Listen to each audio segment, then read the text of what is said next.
সব চেয়ার নিয়ে বসে থাকে, মানে কি জমিদারি, জীবন থাকবে আর না হলে ফেসিস আসবে। ইন্টারিম গভর্নমেন্ট তো আমাদের সংবিধান নাই। আমাদের চাঁদাবাজি বন্ধ হচ্ছে না, আমাদের টেন্ডারবাজি বন্ধ হচ্ছে না। আপনি সন্ধ্যার পরে দেখবেন বেইলি রোড দিয়ে শুরু করে এই আপনার গুলিস্তান এই এলাকা দিয়ে সব চেয়ার নিয়ে বসে থাকে, মানে কি জমিদারি। বাংলাদেশের মানুষ ওই ফ্যাসিজমকে কোনোভাবেই প্রশ্রয় দেবে না ইনশাআল্লাহ। আমরা 5ই আগস্ট যেমন প্রতিরোধ করেছি, এখনো ওই ধরনের প্রতিরোধ করব। আমাদের জীবন থাকবে আর না হলে ফ্যাসিস্ট আসবে। আমাদের জীবন থাকতে ওই ফ্যাসিস্ট আসতে পারবে না ইনশাআল্লাহ। যারা আয়নাঘর করেছে, যারা গুম করেছে, খুন করেছে, ক্রসফায়ার দিয়েছে, ওই ফ্যাসিজম আর কোনোদিন বাংলাদেশে মাথা উঁচু করতে পারবে না ইনশাআল্লাহ।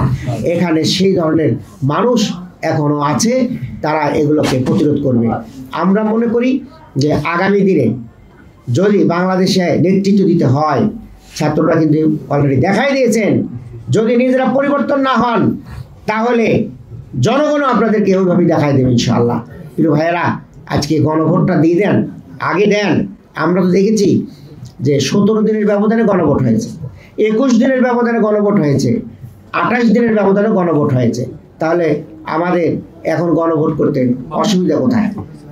আর সেই গণভোট দিয়ে জুলাই সনদের আইনি ভিত্তি দিয়ে যদি নির্বাচন করে, এখন নির্বাচন করবেন কোন ধারায়, কোন সংবিধানের কোন ধারায় আমরা নির্বাচন করব?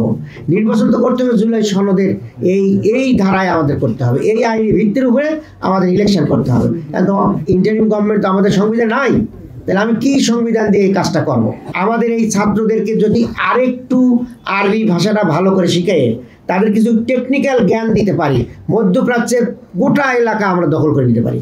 আমি সৌদি আরবে কয়েকবার গিয়ে 4-5 বার গিয়েছি, সেখানে যা দেখছি আমাদের লোকজন দখল না, কর্মসংস্থান, হ্যাঁ কর্মসংস্থান সরি, আমাদের বাজারগুলো আমরা নিয়ন্ত্রণ নিতে পারবো, সেটা বলছি।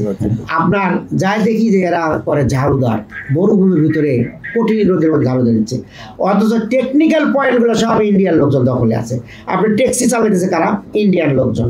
আপনার ইলেকট্রিক কাজ করতেছে কারা? ইন্ডিয়ান লোকজন। এই প্লাম্বারের কাজ করতেছে কারা? ইন্ডিয়ান লোকজন। তাহলে আমাদের এই মাদ্রাসা ছাত্রদেরকে যদি একটু টেকনিক্যাল জ্ঞান দিয়ে আমরা মধ্যপ্রাচ্যে পাঠিয়ে দিতে পারি, আমরা বৈদেশিক মুদ্রা অর্জন করতে পারবো, আমাদের বেকার সমস্যা সমাধান হবে। তা আসুন আমরা দেশ কিনে চিন্তা করি, দেশের মঙ্গল কিভাবে হবে, জনগণের লাভটা কিভাবে হবে।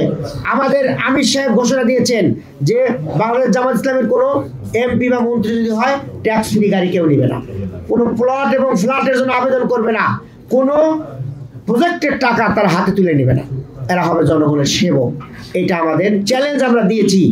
জনগণ যদি আমাদেরকে সেই চ্যালেঞ্জটা গ্রহণ করে, আমরা ইনশাল্লাহ সেই সেবা দেওয়ার জন্য প্রস্তুত আছি।